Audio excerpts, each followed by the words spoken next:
Tire-livre, c'est l'instant Lovecraft. On est le 74. On s'en va tout de suite en 1920. Donc évidemment la guerre 14-18, pas longtemps avant. Et vous savez que pour les gens comme Lovecraft, né 1890, 24 ans, 14-18, c'est la période la moins connue de sa vie. Une période encore dans le repli, l'enfermement, mais on a plein de lettres et on voit, il participe, il pourrait partir s'engager en Europe, peut-être qu'il le ferait, comme dans Herbert West Reanimator, lui, il s'en va faire ses expériences dans les tranchées.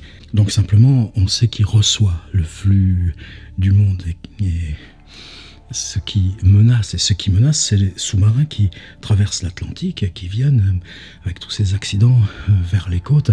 Les sous-marins, c'est quoi? C'est une espèce de monstre technologique, un achèvement, une prouesse technologique. C'est un torpilleur qui s'en va sous l'eau. Figurez-vous que à l'Athenaeum Library, c'est la bibliothèque de quartier que fréquentait Lovecraft, j'ai trouvé l'original de ce bouquin-là, For Romance of Submarine Engineering, un livre de 1913. Ce livre est magnifiquement illustré. Alors c'est une collection qui est tellement belle qu'ils en ont fait des facsimilés. Donc celui-là, on le trouve facilement commercialement, mais ce livre en 1913 est rempli de précisions, de dessins, de figures, d'exemples, de détails sur la propulsion. Et quand vous tenez l'exemplaire de College Street Athenaeum, vous savez que c'est l'exemplaire qu'a lu Lovecraft, et c'est l'exemplaire dont il s'est servi pour écrire sa nouvelle, Le Temple. Alors elle est écrite en 1920, ça fait partie de ces récits qu'il n'aura pas la chance de publier. Ce sera publié mais en 1925, l'année où il est à New York, dans le numéro 3 de Weird Tales, c'est-à-dire on est encore dans le tout début de l'aventure Weird Tales. Eh bien il a ce truc qui est solide. Pourquoi c'est solide? Parce que ça raconte une histoire selon les archétypes, les canons. Par exemple, cette fascination qu'il a pour Edgar Poe. Eh bien, la première phrase du manuscrit, la première phrase de l'histoire, c'est manuscrit trouvé sur la côte de Yucatan, c'est-à-dire comme le manuscrit trouvé dans une bouteille de Edgar Poe, mais aussi comme le Arthur Gordon Pym, ce bateau qui est en pleine dérive et puis perd son équipage, tout le monde meurt. Donc vous voyez cette double convergence, le souvenir de la guerre 14, ces menaces issues des fonds marins avec ce qu'il va en faire dans toute son œuvre, ces choses technologiques qui ne sont pas du Jules Verne à la Nemo. Et vous savez que, vous avez vu, j'ai une petite vidéo dans ma série quand Lovecraft rencontre, après la guerre 14-18, quand il est dans le train qui va d'Albany à Québec, il rencontre ce vieux monsieur français aveugle à cause des gaz de la guerre 14-18 et qui lui dit qu'il a connu Jules Verne. Il y a des liaisons dans tout ça. Bon, moi je suis content d'avoir tenu dans mes mains l'exemplaire qui a servi à Lovecraft pour travailler son récit. Ce que j'ai sur ma table aussi, ma petite mire, c'est toujours utile pour régler un petit peu les couleurs. Tout à l'heure, c'est bon, ça suffit. Le Temple, 1920. Alors c'est une histoire qui met mal à l'aise, j'en suis désolé.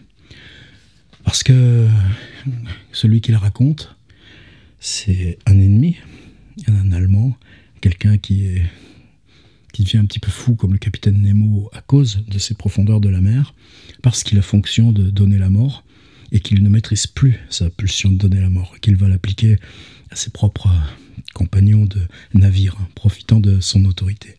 Et donc, c'est le récit de quelqu'un qui est fou, mais après, dans Lovecraft, il y aura très souvent ce schéma, quelqu'un qui est aliéné dans un asile et qui témoigne de ce récit en disant « personne ne me croira et il me traite comme un fou ». Mais là, on est dans quelque chose de plus ambigu.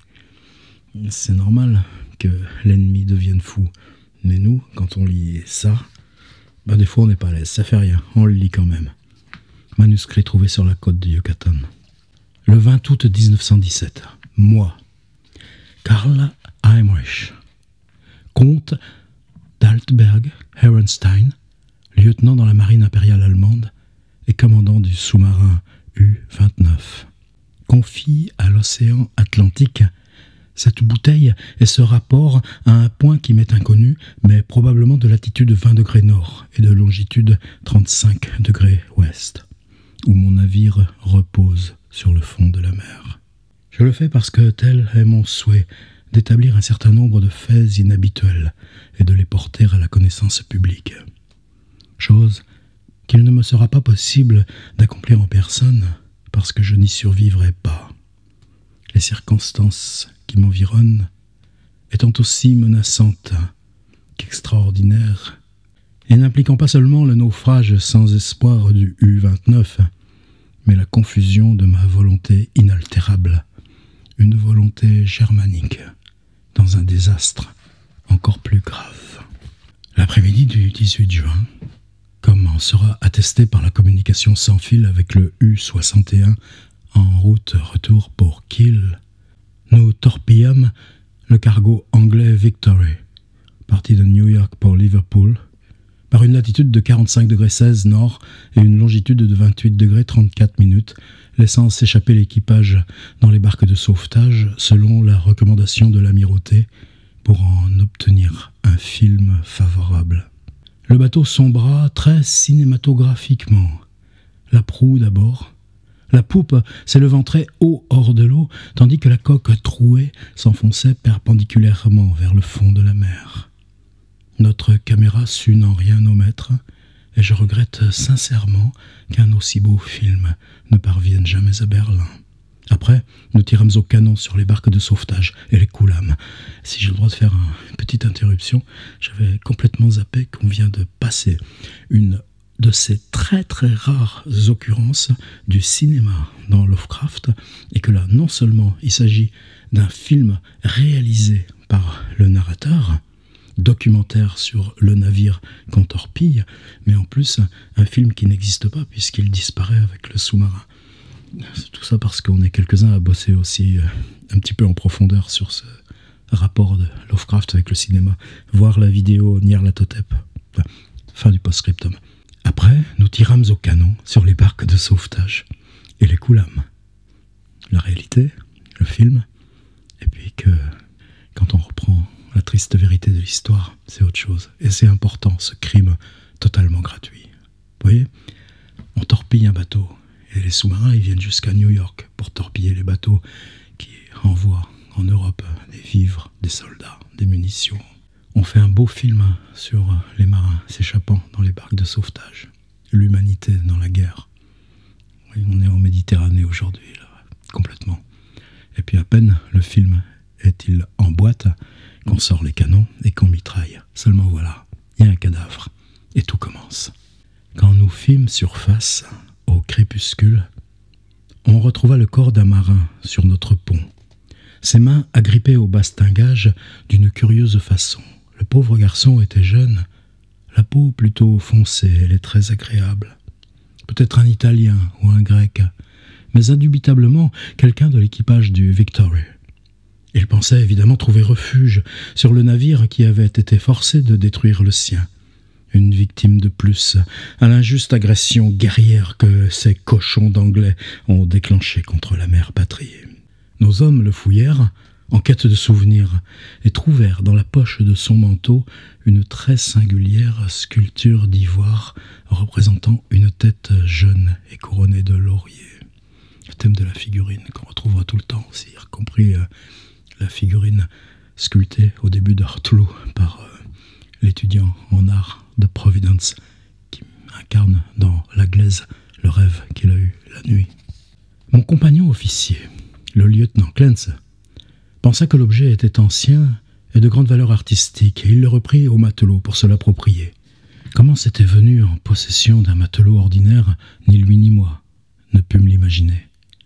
Une fois le mort jeté par-dessus bord, survinrent deux incidents qui semèrent une profonde perturbation dans l'équipage. On avait fermé les yeux du matelot, mais en le tirant sur le bastingage, la secousse les fit se rouvrir, et plusieurs eurent l'étrange impression qu'ils regardaient fixement et de façon moqueuse Schmidt et Zimmer, alors penchés sur le corps. Le maître d'équipage Müller, un homme plus âgé, qui aurait pu ne pas se laisser influencer s'il n'avait pas été de ces pourceaux d'Alsaciens superstitieux, devint si excité par ce fait qu'il suivit du regard le corps dans la mer, et il prétendit qu'après s'être enfoncé un peu, il étendit les membres en position de nage et s'éloigna vers le sud sous les vagues. Ni Clance ni moi-même ne goûtâmes ce déballage d'ignorance paysanne, et nous réprimandâmes les hommes durement, Müller particulièrement. Le lendemain, une situation très trouble suivit l'indisposition d'une partie de l'équipage.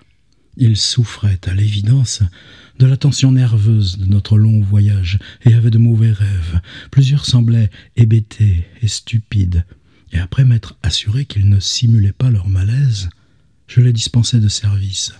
La mer était plutôt forte. Nous descendîmes à une profondeur où la houle était moins sensible. Nous y fûmes comparativement plus au calme, en dépit d'un courant poussant au sud, Arthur Gordon Pym, voyez, plutôt mystérieux, et que nous ne pûmes reconnaître sur nos cartes. Le gémissement des hommes malades était vraiment ennuyeux. Mais tant qu'il ne démoralisait pas le reste de l'équipage, nous nous dispensâmes d'en venir à des mesures plus extrêmes. Nous avions pour mission de rester dans la zone et d'intercepter un paquebot, le Dacia, dont nos agents nous avaient informés du départ de New York. Quand vint le soir, nous refîmes surface et trouvâmes la mer moins formée. On apercevait au nord la fumée d'une bataille navale, mais notre éloignement et notre capacité à plonger nous gardaient en sécurité. Ce qui nous soucia le plus, ce furent les discours du maître d'équipage, Müller, qui devinrent plus délirants à mesure que gagnait la nuit. Il en était revenu à un état infantile, bredouillant à propos d'hallucinations de cadavres dérivant par des passages sous la mer, des corps qu'il regardait avec intensité et qu'il reconnaissait en dépit de leur gonflement comme étant ceux qu'on avait vus mourir lors de nos victorieux assauts allemands. Et il prétendait que le jeune homme que nous avions découvert et remis à la mer était leur chef. Idée horrible et anormale. Et nous plaçâmes Müller au fer, après l'avoir éreinté, bien vertement. Les hommes n'apprécièrent pas qu'on le punisse, mais la discipline était nécessaire.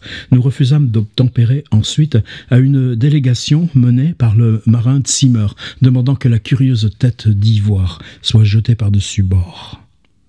Vous voyez comme ça se durcit nos affaires. Et vous voyez aussi, comme dans Arthur Gordon Pym, la révolte de l'équipage. Le 20 juin, les matelots Baum et Schmidt, qui la veille faisaient partie des malades, tournèrent à la folie violente. Je regrette qu'aucun médecin n'ait été prévu parmi les officiers de bord, parce que les vies allemandes sont précieuses.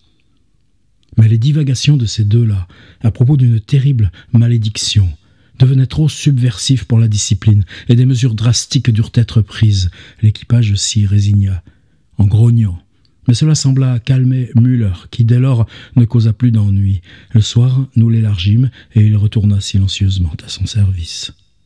Toute la semaine qui suivit, nous fûmes tous d'une grande nervosité, attendant le Dacia. Une tension aggravée par la disparition de Müller et de Zimmer, qui incontestablement se suicidèrent en conséquence de la peur qui semblait les harasser. Je fus plutôt content d'être débarrassé de Müller, tant son silence même impressionnait défavorablement l'équipage. Tout le monde semblait se taire maintenant, comme tenaillé d'une peur secrète. Beaucoup furent malades, mais aucun pour oser troubler l'ordre. Le lieutenant Clance s'irritait sous la tension permanente, réagissant à la moindre bagatelle, comme cette troupe de dauphins qui jouait autour du U-29 dans un nombre sans cesse grandissant, et l'intensité croissante de ce courant portant sud et qui n'était pas sur notre carte. Il parut enfin évident que nous avions ensemble manqué le Dacia. De tels ratages ne sont pas rares, et nous étions plus satisfaits que déçus. Tout était paré désormais pour notre retour à Wilhelmshaven. Et le 28 juin, nous poussâmes la roue cap nord-est, et en dépit d'un entremêlement plutôt comique avec la masse inhabituelle de ces dauphins, nous fûmes bientôt sur notre route. L'explosion du compartiment machine, à 2 heures de l'après-midi, fut une complète surprise. Aucun défaut des moteurs, ni manque d'entretien n'avait été signalé. Et sans aucun avertissement, un choc colossal secoua le bateau, de la proue à la poupe. Le lieutenant Clance se précipita dans la chambre des machines, trouvant le réservoir de carburant et la quasi-totalité des machines dévastées, les mécaniciens Raab et Schneider tués sur le coup. Notre situation, bien sûr, était immédiatement devenue périlleuse. Même si les régénérateurs d'air chimique semblaient intacts, et même si nous pouvions utiliser le dispositif de plongée pour revenir à la surface et ouvrir les écoutilles aussi longtemps que l'air comprimé et les batteries de secours pourraient tenir, nous étions dépourvus de tout moyen de se propulser et guider le sous-marin. Chercher refuge dans les canaux de sauvetage aurait été nous livrer nous-mêmes aux mains d'ennemis déraisonnablement aigris, aux mains d'ennemis déraisonnablement aigris contre notre grande nation allemande. Et notre système de communication sans fil était en panne déjà lorsque, après l'affaire du Victory, nous avions essayé d'entrer en contact avec un autre sous-marin de la marine impériale. Depuis l'instant de l'accident jusqu'au 2 juillet, nous avons constamment dérivé vers le sud, à peu près sans repère et sans rencontrer de navire. Les dauphins entouraient toujours le U-29, ce qui peut sembler remarquable compte tenu de la distance parcourue. Le matin du 2 juillet, nous aperçûmes un bateau de guerre sous pavillon américain, et les hommes n'en pouvaient plus dans leur désir de se rendre, au point que le lieutenant Clance dut abattre un marin nommé Traub, qui revendiquait ce geste anti-allemand avec une violence considérable. Cela calma l'équipage, et nous nous enfonçâmes sous la surface pour passer inaperçus. Et comme on alterne l'angoisse, ce qui va mener à la peur, ce qui va passer au fantastique, et puis les éléments d'action. Explosion, panne de moteur et révolte de l'équipage, celui qui veut se rendre. Mais fusiller les pacifistes. Dans la guerre 14-18, on l'a beaucoup fait aussi en France. C'est pas à notre honneur. L'après-midi du jour suivant, un large vol d'oiseaux de mer surgit depuis le sud. Et la mer commença de se soulever considérablement. Nous refermâmes les écoutilles et attendîmes les événements quand nous réalisâmes que nous devions soit nous immerger, soit être submergés par les vagues gonflant sinistrement. La pression de l'air et l'électricité diminuaient, et nous tentions d'éviter tout usage non nécessaire de ce qui nous restait de moyens mécaniques. Mais nous n'avions pas le choix. Nous nous immergeâmes au minimum, et quand après quelques heures la mer se fut calmée, remontâmes à la surface. Alors vint un nouveau problème. Le bateau refusait de répondre à nos sollicitations, en dépit de tout ce que nos instruments pouvaient faire. Et quand les hommes d'équipage commencèrent de s'effrayer d'un tel emprisonnement sous-marin, quelques-uns, à nouveau, se mirent à chuchoter à propos de cette statuette d'ivoire du lieutenant Clance. Et il fallut la vue d'un pistolet automatique pour les retenir. Nous tentâmes de garder les pauvres diables affairés autant qu'ils le pouvaient, les occupant à des réparations de machines dont nous savions bien qu'elles seraient vaines. Clance et moi-même prenions notre quart à des heures différentes, et ce fut durant mon tour de sommeil, le 4 juillet, à 5 heures du matin, que la mutinerie générale se déclara. Ces 6 porcs de marins qui restaient, se doutant que nous étions perdus, furent soudain saisis d'une rage folle concernant notre refus de nous rendre aux torpilleurs yankees 2 jours plus tôt, et pris d'un violent délirium de malédiction et destruction. Ils rugissaient en animaux qu'ils étaient, cassant les instruments de bord et le mobilier sans considération, hurlant des insanités à propos de l'envoûtement dû à la statuette d'ivoire et du jeune mort à peau brune qui les avait dévisagés, puis s'était enfui à la nage. Le lieutenant Clance semblait paralysé ou tétanisé, comme on pouvait s'y attendre de quelqu'un issu de ces douces et féminines contrées du Rhin. J'abattis les 6 hommes parce que c'était nécessaire et m'assurai qu'aucun n'était plus en vie.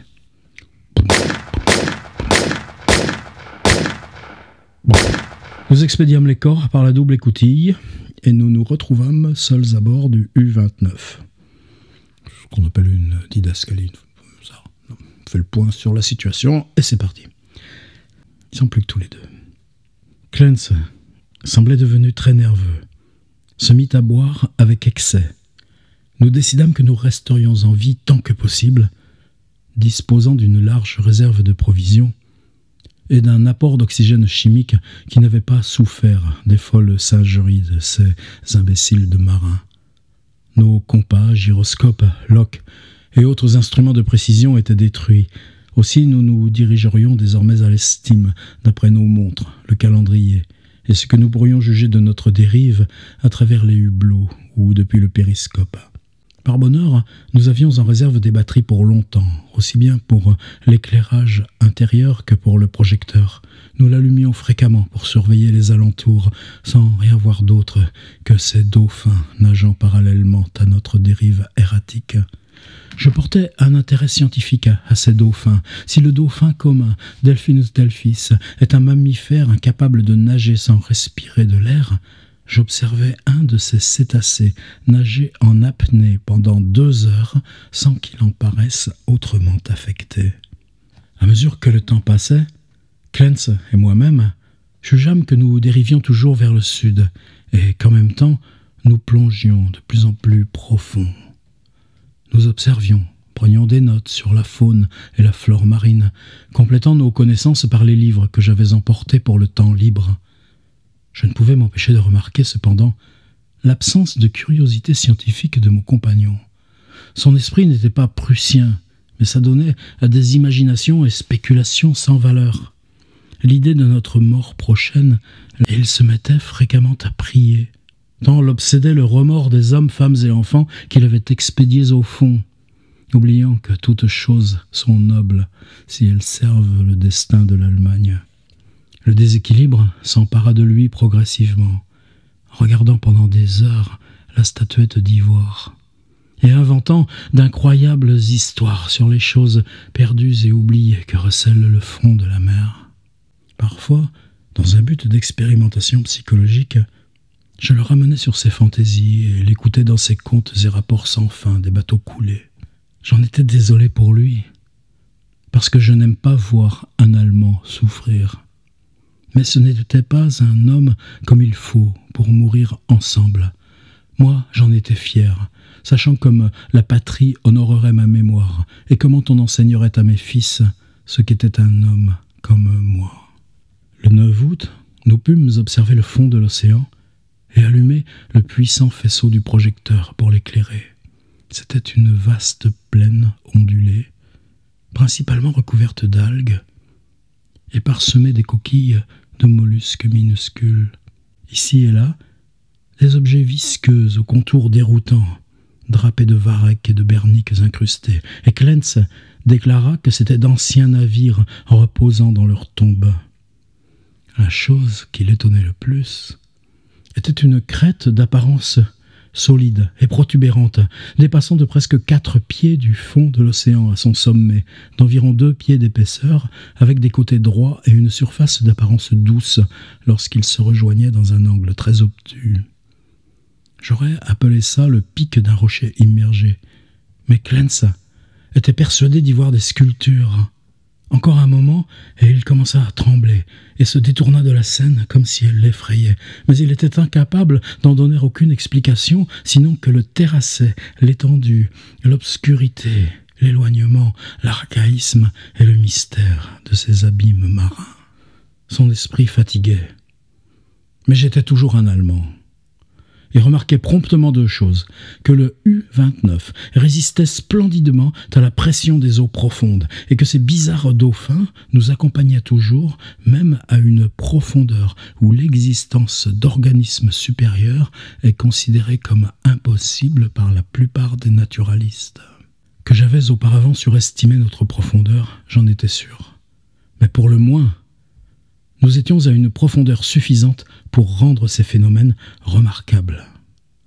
Notre vitesse vers le sud, pour autant que le défilement du fond marin nous permette d'en juger, ne différait pas de ce que ces mollusques aperçus à des niveaux supérieurs nous avaient permis d'estimer. Il était 3h15 de l'après-midi, le 12 août, quand le pauvre Clance finit de sombrer dans la folie. Il avait été dans la tour du périscope, examinant avec le projecteur, quand je le vis soudain surgir dans la bibliothèque où j'étais assis à lire. et son visage d'un coup le trahissait. « Il m'appelle, je l'ai entendu, on doit y aller. » Et en parlant, il prit la statuette d'ivoire sur la table, la mit dans sa poche et me saisit le bras pour tenter de me tirer avec lui sur le pont. En un instant, j'ai compris qu'il avait l'intention d'ouvrir le sas, de plonger avec moi dans l'océan. Une pulsion suicidaire, autant qu'homicide, à laquelle, pour le moins, je n'étais pas préparé. Comme je résistais, tentais de le calmer, il se fit plus violent, criant « Il faut y aller, c'est maintenant, on ne peut plus attendre, il vaut mieux se repentir et être pardonné que défier et être condamné. » Alors je pris le parti inverse. Et plutôt qu'essayer de le calmer, je lui dis qu'il était fou, un pauvre fou. Mais cela ne le troubla pas, il hurlait « Si je suis fou, c'est encore de la pitié !» Puisse Dieu avoir pitié de l'homme qui, dans sa main rugueuse, peut rester sain d'esprit dans la faim hideuse. Aller vers lui au prix de la folie, tandis qu'il nous appelle avec pitié. Cette explosion sembla libérer un peu la pression de son âme, puisqu'à la fin, il me parlait d'un ton plus modéré, implorant que je le laisse partir seul, si vraiment je ne voulais pas l'accompagner. Ma résolution fut sitôt prise. C'était un Allemand, oui, mais venu du Rhin et homme de peu. Et maintenant, devenu fou dangereux. En acquiesçant à son désir de suicide, je me libérai moi-même immédiatement de celui qui n'était plus un compagnon, mais une menace. Je lui demandai de me laisser la statuette d'ivoire avant qu'il disparaisse, mais cette demande provoqua un tel rire sardonique que je n'osais la reformuler. Je lui demandai alors s'il souhaitait me laisser un testament, ou une mèche de cheveux pour sa famille restée en Allemagne, dans le cas où je serais sauvé. Mais à nouveau il me répondit par ce rire sauvage. Alors, quand il monta à l'échelle, je pris les commandes, et dans l'espace de temps requis, je manœuvrai le sas qui l'envoyait à la mort. Quand je fus sûr qu'il n'était plus à bord, j'allumai le projecteur et balayai les eaux alentour, dans l'espoir de l'apercevoir une dernière fois. J'aurais voulu savoir si la pression de l'eau l'avait écrasé, comme en théorie c'était probable, ou si son corps n'était pas affecté, ainsi que ses extraordinaires dauphins. Et je ne pus réussir à trouver mon dernier compagnon, tant les dauphins s'étaient amassés de façon serrée et opaque tout autour du périscope. Le soir, je regrettais de n'avoir pas enlevé de force la statuette de la poche du pauvre Clence quand il partit, tant la mémoire que j'en avais me fascinait. Et bien que de nature je ne sois pas un artiste, je ne pouvais oublier cette belle jeune tête avec sa couronne de feuillage. J'étais bien triste aussi de n'avoir plus personne à qui parler. Clence n'était pas mentalement mon égal, mais c'était mieux que personne. Je ne pus dormir cette nuit-là, et me demandais quand exactement la fin viendrait. J'avais certainement bien peu de chance, maintenant, d'être sauvé. Le matin suivant, je montai au périscope, et repris l'habituelle exploration au projecteur. Au nord, la vue était la même depuis 4 jours que nous étions en vue du fond, mais je découvrais que la descente du U-29 se faisait moins rapide. Tandis que j'orientais le projecteur au sud, je remarquai que le fond marin devant nous s'abaissait en une déclivité marquée et comportait à certains endroits de curieux blocs de pierre disposés comme pour correspondre à des figures déterminées. Le bateau, pour l'instant, ne descendait pas plus vers ce fond qui s'éloignait. Aussi, je fus bientôt forcé de régler le projecteur pour obtenir un faisceau plus concentré, qui aille plus profond. M'y prenant de façon trop brusque, je sectionnai un câble. Il me fallut de longues minutes pour réparer, mais à la fin, je rebranchai le faisceau de lumière, éclairant la vallée marine qui me faisait face. Je ne suis aucunement sujet à l'émotion, de quelque sorte qu'elle soit. Mais quelle surprise quand je découvris ce que me révélait la lueur électrique. Et fier d'avoir été élevé dans la meilleure éducation prussienne, je n'aurais pas dû être surpris tant la géologie et l'expérience nous familiarisent avec les grandes transpositions océanes des formations continentales. Ce que je vis, l'immense étalage de complexes édifices en ruines, et quelle magnificence, même sans identification, dans tous les degrés de préservation.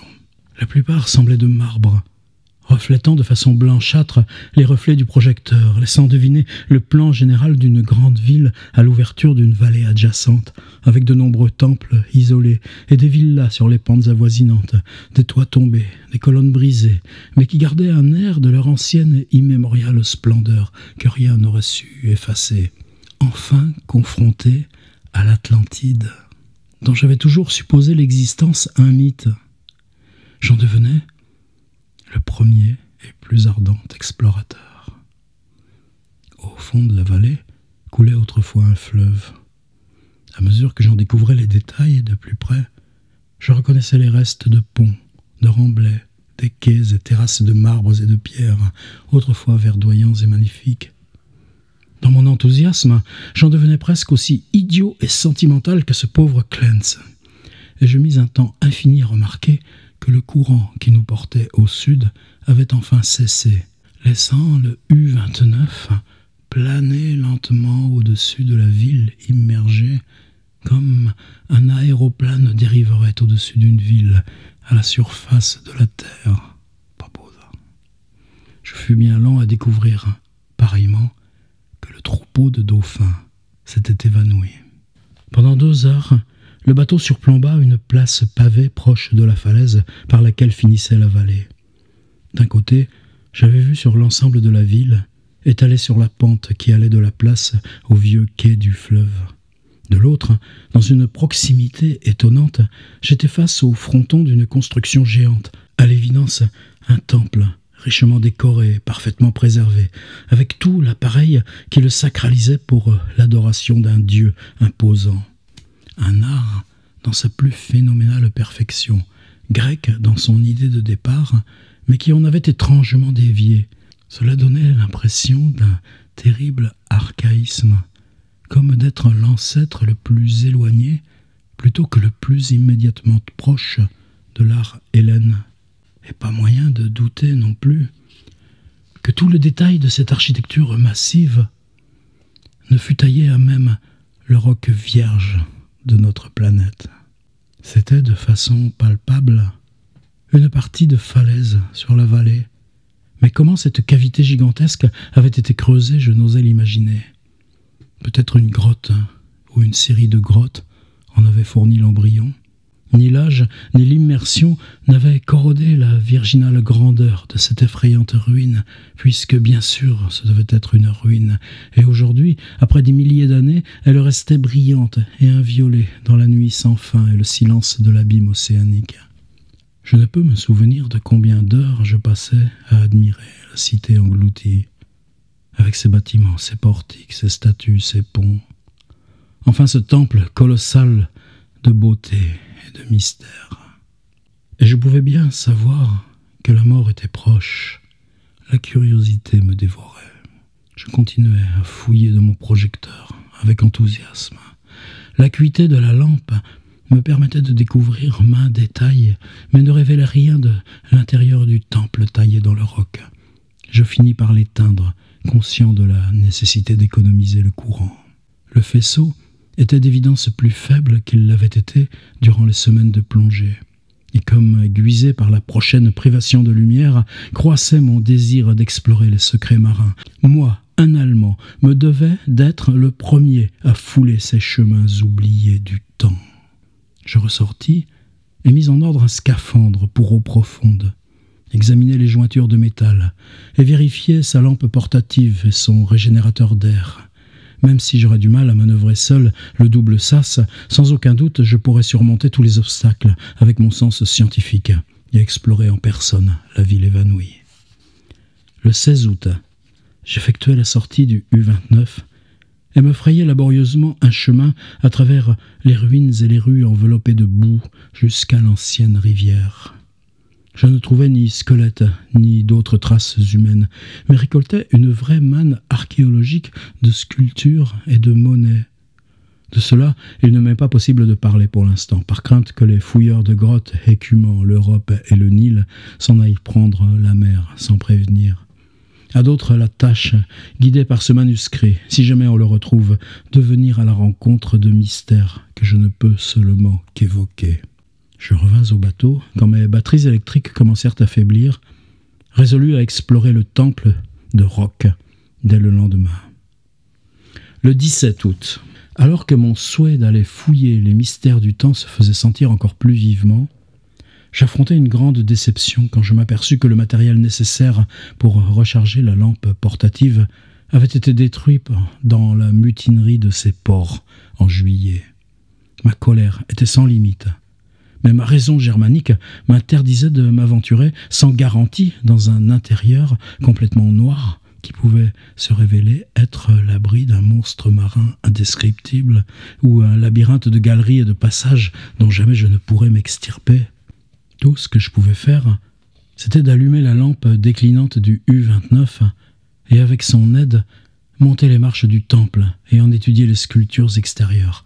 Le faisceau de lumière en pénétrait la porte, selon un angle montant, et j'allais jusque-là pour examiner ce que j'en pourrais apercevoir, mais en vain. Même la voûte du toit restait invisible. Et bien que je sois entré de quelques pas à l'intérieur, après avoir vérifié la tenue du sol avec un bâton, je n'osais me risquer plus loin. Bien plus. Pour la première fois de ma vie, j'éprouvais la sensation de l'effroi. Je commençais à comprendre comment certaines émotions du pauvre Clance avaient pu le déborder, puisque plus le temple m'effrayait, plus je craignais ces abysses liquides dans une terreur croissante et aveugle. Revenant au sous-marin, j'éteignis l'électricité, et pour réfléchir, m'assis dans le noir. Maintenant, je devais réserver l'électricité pour les seules situations de secours. Je passais le samedi 18 dans une totale obscurité, tourmenté par des pensées et souvenirs qui peu à peu bousculaient ma volonté germanique. Clance était devenu fou et avait péri avant d'atteindre ces restes sinistres d'un passé lointain et malsain et m'avait conseillé de l'accompagner. Le destin n'avait-il préservé ma raison que pour m'amener irrésistiblement à une fin plus horrible et impensable que ce qu'aucun homme n'avait imaginé? Clairement, mon système nerveux était rudement mis à l'épreuve et devait tenir à l'écart ces impressions dignes d'un homme faible. Cette nuit-là, je ne pus dormir et rallumer la lumière sans égard pour l'avenir. Cela m'ennuyait que l'électricité ne puisse durer autant que l'air et les provisions. Je reconsidérais mes pensées sur l'euthanasie et nettoyais mon pistolet automatique. J'avais dû m'endormir avec la lumière allumée parce que le dimanche après-midi, je me réveillais dans le noir. Les batteries mortes. Je frottais plusieurs allumettes à la suite et regrettais amèrement l'imprévoyance avec laquelle, il y a longtemps, nous avions brûlé les quelques chandelles emportées à bord. Après la dernière allumette que j'osais gaspiller, je m'assis très calmement, sans lumière. Comme je pensais à la fin inévitable, je me mis à revivre les événements précédents et revint au jour une impression jusque-là endormie qui aurait fait frémir un homme plus superstitieux et plus faible. La tête du dieu rayonnant sur les sculptures du temple dans le roc était la même que celle sculptée sur cette figurine d'ivoire que le marin mort nous avait apportée de la mer et que le pauvre Clance avait fait retourner à la mer. Je fus quelque peu ému par cette coïncidence, mais pas au point d'en être terrifié. Ce sont seulement les penseurs inférieurs qui se hâtent d'expliquer le singulier et le complexe par les raccourcis primitifs du surnaturel.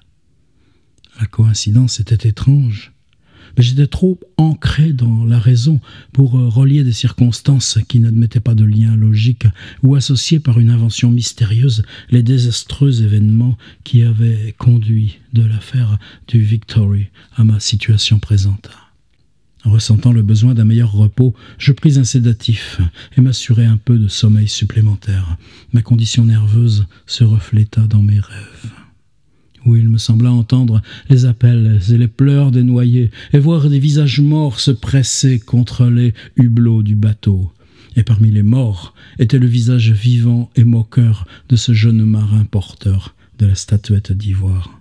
Je dois être attentif à comment je transcris l'expérience de ce jour, parce que le moral n'y est plus, et que beaucoup d'hallucinations se mêlent forcément au fait. Mon cas est psychologiquement de grand intérêt, et je regrette qu'il ne puisse être suivi scientifiquement par une autorité allemande compétente. Dès que j'eus ouvert les yeux, ma première sensation fut un irrésistible désir, irrépressible désir de visiter le temple dans le roc, un désir qui se faisait plus impérieux à chaque instant, bien que tout aussi automatiquement j'essayasse d'y résister par cette peur dont l'émotion pesait en direction inverse. Ensuite, j'eus cette impression d'une lumière malgré l'obscurité de mes batteries mortes.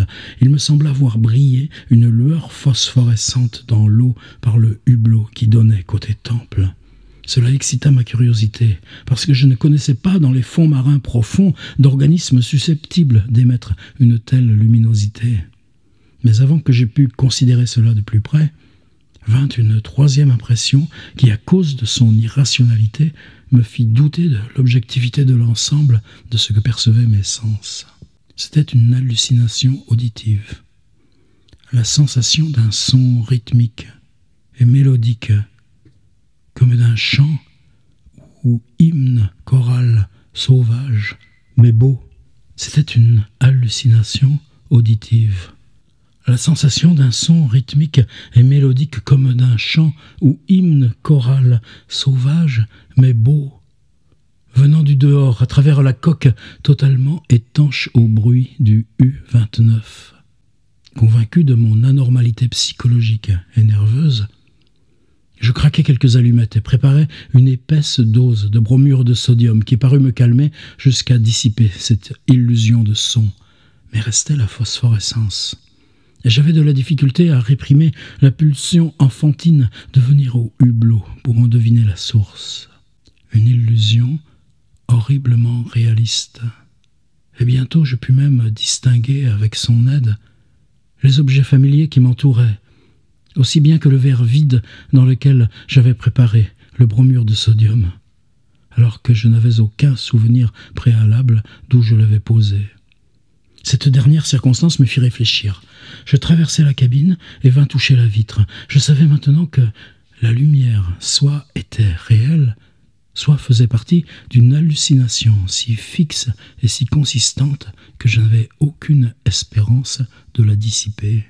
Aussi, abandonnant toute résistance, je montai au périscope pour chercher d'où provenait cet effet lumineux. Aussi bien, ce ne pourrait-il être un autre sous-marin, une possibilité de sauvetage? Il est souhaitable que le lecteur n'accepte rien de ce qui va suivre comme participant d'une réalité objective, puisque les événements transcendent la loi naturelle et sont nécessairement des créations subjectives et irréelles d'un esprit surmené. Quand j'atteignis le périscope, je trouvai la mer beaucoup moins lumineuse que ce que j'avais espéré. Aucune source végétale ou animale pour cette phosphorescence.